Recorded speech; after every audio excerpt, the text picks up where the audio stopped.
My wife mentioned that she was going to meet up with some friends, but it turned out that none of them were home. That evening, my wife said she planned to spend time with 3 of her closest girlfriends for a girls' night. She mentioned something about having dinner together, drinking alcohol, and coming home late. She asked me not to wait up for her. I wished her a good evening. I hugged and kissed her goodbye, and walked her to the door. She left looking fully made up and dressed elegantly. About 2.5 hours later, one of her close friends showed up at my door, asking if my wife was home, since they had planned to have drinks together. That's when it hit me. There was no girls' night. The friend had no idea where my wife was, and I instinctively knew the others didn't either. I had a few hours to decide how to act before she returned.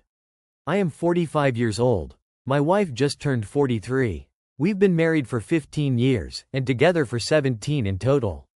We don't have children. We discussed it early on in our relationship, but concluded that having children was not our path. I work as a sales department manager for an industrial equipment company. My wife works as an office administrator at a medical clinic. We live just outside Atlanta. Her sister lives about an hour away in Athens. They are very close and communicate constantly. For many years, we lived in a comfortable, steady rhythm. Someone might call it a routine. I convinced myself that we were happy, but now, looking back, I realize that a comfortable life doesn't necessarily mean a happy one. Over the past 12 months, we had a few conflicts. None were critical, just typical marital disagreements, household responsibilities, spending time together, our life plans. In my view, they were ordinary spousal disagreements. She, however, seemed to interpret them as signs of marital collapse. My wife has a close-knit group of girlfriends she's known since before we got married, 3 women she went to college with. Their friendship has stayed strong over the years. Regular meetups, girls' nights, weekend brunches, just girl time, as they call it. I've known these women nearly as long as I've known my wife. I attended their weddings, know their husbands, have seen them at various celebrations. So when my wife said she was going out with them, I didn't even think twice. She had been talking about it for several days. They planned to visit a new restaurant, then perhaps stop by a bar. She said she'd likely have a few cocktails but would monitor herself if she was driving, or use Uber if she overindulged. That evening, she was getting ready, showered, put on makeup, and wore an attractive dress. She looked amazing, made an effort as she usually does before going somewhere special. I told her she looked stunning. She smiled, thanked me, and expressed excitement about visiting the new restaurant. She left around 7 p.m., kissed me goodbye, and promised to text me later. I settled on the couch, ordered food delivery, and turned on a sports broadcast. Around 9:30 p.m., there was a knock at the door. When I opened it, one of my wife's friends stood there, looking confused. She asked if my wife was home. I replied, "Isn't she with you?" Her reaction was, "Absolutely not. They were supposed to meet at 8:30 p.m. for drinks, and my wife never showed up." For the past hour, she had been texting her friend with no response. The friend assumed maybe my wife went home sick or for some other reason. I froze for a moment, then said, "Wait a second, I'll call her myself." I took my phone, dialed her number, straight to voicemail. I tried again, same result. The friend watched, starting to realize something was off. I asked about the dinner plans. She said, "Dinner plans? We never planned dinner. We only planned drinks at a bar after someone had eaten." I explained that my wife initially said they'd have dinner first, then drinks. She shook her head, she had no knowledge of any dinner. I called another friend, put it on speaker so the friend at the door could hear. I asked, "Did you have any plans with my wife today?" She said no. One friend had texted my wife earlier in the week about possibly meeting up, but nothing was confirmed. The friend at my door interjected, "Wait. My friend texted me that day, and I replied about 8:30 at that restaurant." I thought I was confirming vague plans. I believed they were actually meeting. My wife responded, "Great, I might be a little late, but I'll definitely be there." And that was it. The friend realized my wife had used this exchange as a false alibi. Another friend added that she hadn't had contact with my wife for over a week. So my wife had consciously lied. She claimed a girls' night, put on makeup, dressed up, and went somewhere else. The friend at the door looked nearly as upset as I was. I thanked her. She offered to stay or help in any way. I declined. This was something I needed to handle myself. She left, expressing sympathy and hope that there was some explanation. Of course, I knew there wasn't. I went back inside and started examining the house. I didn't know exactly what I was looking for, just something that could clarify the situation. I checked dresser drawers. Everything looked normal. I looked in the closet and noticed it seemed somewhat emptier than usual.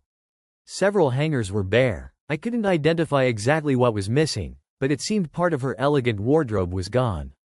Perhaps the clothes were at the dry cleaners, but my intuition told me otherwise.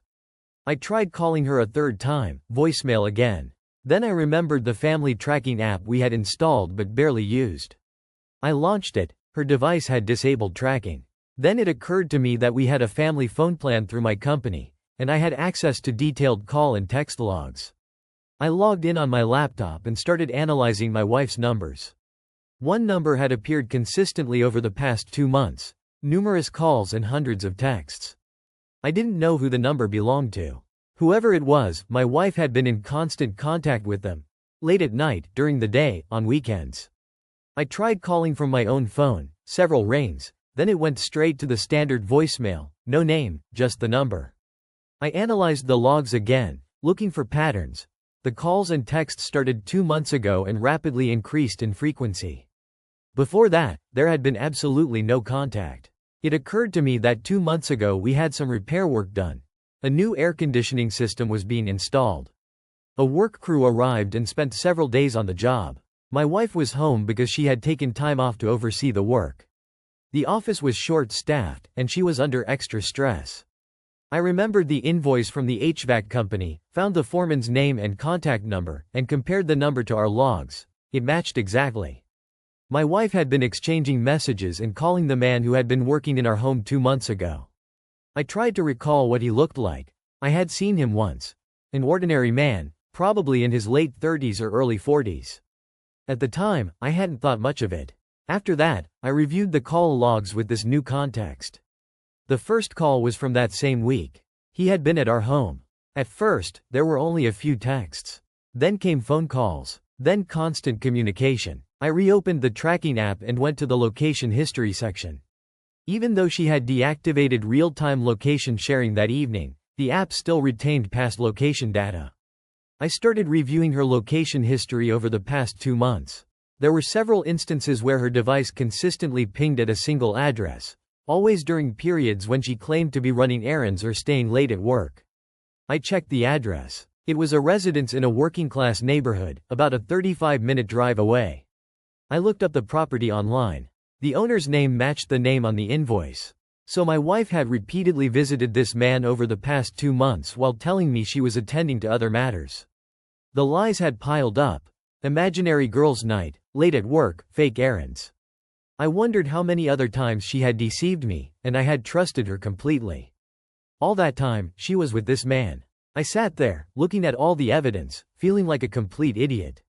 How had I not realized this sooner? It had all started 2 months ago, and she had changed since then. Spending more time on her phone, becoming more secretive, more distant. I had noticed these changes but explained them away as work stress or the natural ebb and flow of a relationship. Never had I imagined she was cheating. I considered my next steps. I could wait for her to return home and confront her then. But part of me wanted to see it with my own eyes. I wanted to catch them in the act so she couldn't lie. I looked at the address again. 35 minutes away. If my wife was there now, I could drive over and see everything myself. I glanced at the clock. It was just after 10 p.m. She had been gone for over 3 hours. No children to worry about. Nothing was stopping me from going. I got in the car and drove to the address. The whole way, I hoped for a mistake, some rational explanation for why she was at another person's home. But I knew the reality. I arrived in the neighborhood around 10:30 p.m. It was a quiet street, older houses, working-class area. I located the address, a small ranch-style house, probably built in the 1970s. In the driveway was my wife's car. No doubt about it, the same make, model, color. The same dent on the rear bumper from hitting a pole last year. I parked on the street in a spot that allowed me to observe the house without being directly in front of it. I sat, thinking about my next move. I could go to the door, knock, and catch them in the act. But what would that accomplish? She would just make up an excuse, claim I'd lost it, try to twist the situation against me. No, I needed evidence. something she couldn't deny. I got out of the car and approached the house, taking a position on the sidewalk to avoid trespassing.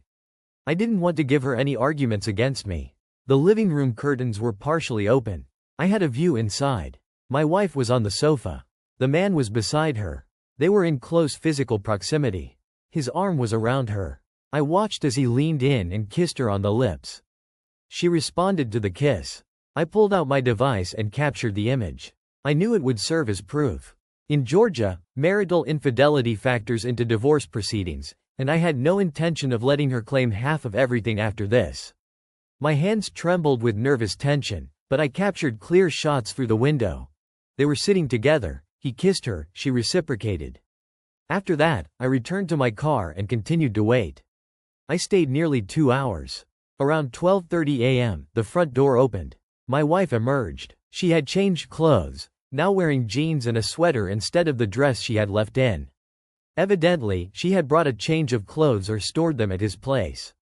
In any scenario, this was not a spontaneous decision. She had planned it. The man accompanied her to her car. They spent a few minutes talking, then he pulled her close and kissed her again, longer this time. She wrapped her arms around his neck. I captured additional images. Then she got in the car and left. I followed her at a safe distance to remain unseen. She drove directly home. I waited until she pulled into our driveway and went inside, then waited an extra 10 minutes to see if she would text him or try to hide evidence. When I entered the house, she was walking from the bathroom to the kitchen in her nightwear. She jumped, surprised to see me. She asked if I had been outside. I replied that I could ask her the same question. She claimed she had spent most of the evening with the girls and had deactivated her device because she was enjoying herself and didn't want distractions. I asked how the evening went. She said it was fun, that they had a good time. I asked which restaurant they had visited. She named the same one she had mentioned earlier. I asked what she had ordered. She described some pasta, likely from the restaurant's online menu.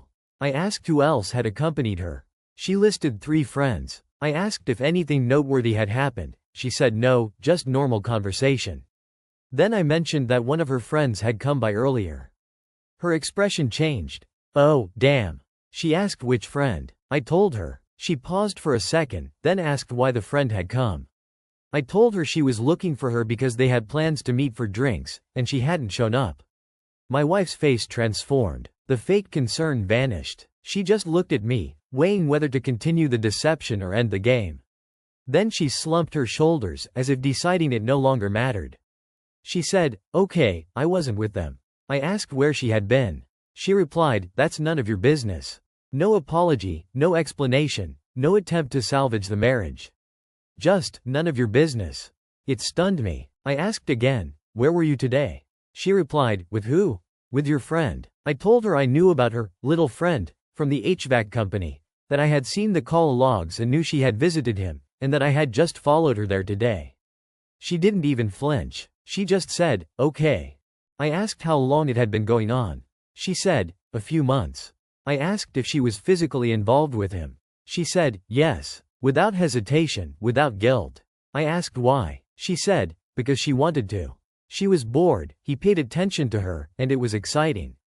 I said that was insane. We had been married for 15 years. You can't just throw that away because you're bored. She replied, "Maybe you wouldn't, but I did." She claimed she had been thinking about leaving for a long time, and this just made the decision easier. I asked about guilt. She said, "Honestly, no." She did what she wanted and had no intention of apologizing. I told her I wanted a divorce. She said, "Fine, do what you have to do." I told her I had photographic evidence and phone records, that in Georgia infidelity matters in divorce. She said, "Fine, then take it to court." She didn't care at all. I asked if she planned to be with this man for a long period. She said she wasn't sure, probably not. It was just something to pass the time, and she would decide later what to do. 15 years of marriage, and she threw it away for something to do. She said she was going to bed and that we would discuss logistics the next day.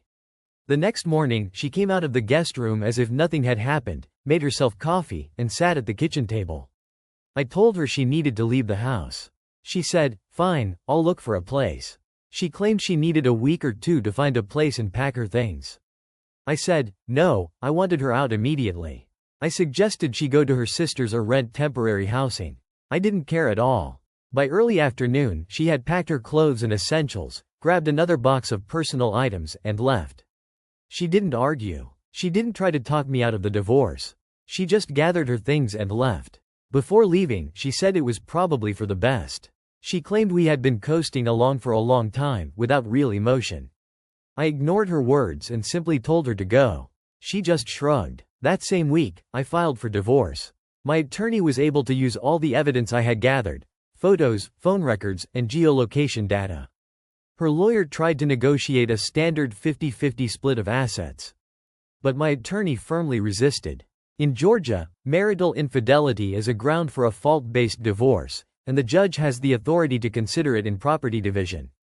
The divorce process took some time, but she didn't resist much. She showed up in court only when necessary. She signed what needed to be signed. Her lawyer tried to argue that the affair shouldn't affect financial decisions. But the judge disagreed. In the end, I kept the house and received the majority of the retirement savings, about 65% to 35% in my favor, instead of a 50-50 split, which would have been the case in a no-fault divorce. She received her car, some cash, and a portion of the savings, but significantly less than the half she would have received without proven infidelity. Her friends, the same ones who had supported her for years, mostly stopped communicating with her once they learned the truth. The friend who had come to my house that night told the others what had actually happened. A few weeks later, she called me to check how I was coping after all the chaos. She said she was very sorry and felt guilty, as if she should have noticed something was going on. I told her she hadn't done anything wrong and had essentially helped me. If she hadn't shown up that night, I might have believed whatever story my wife told, and who knows how long this would have continued. As for my ex-wife and her lover, I have no idea if they are still together. I don't care. The last I heard from mutual acquaintances, she had moved to another part of town and was still working at the same medical practice. The whole experience taught me one thing: sometimes people just don't care. You think you know someone. You think you've built a life together. Then they show you a side of themselves you never imagined. My wife didn't care that she lied to me. Didn't care that she cheated. Didn't care that she threw away 15 years of marriage. She just wanted what she wanted, and everything else was secondary. If you're in a relationship and something feels off, don't ignore it. My wife's friend, who came to my house that night, was the catalyst that made me start digging deeper. Without her, I would have believed any version my wife presented, and who knows how long it would have gone on. And if you discover your partner is cheating, document everything. Don't rush. Consider the situation carefully. In a state like Georgia, where fault matters in divorce, evidence really does change the outcome. My attorney was able to use all of it, so I didn't end up with nothing in the property division. My wife claimed it was a girls' night, but her friends were home. One lie unraveled the whole situation. And when I caught her, she didn't care. She just said, "Do what you have to do." And that's exactly what I did. Looking back at my marriage, I'll be blunt: I was weak, guys. Don't be weak. It never ends well for you.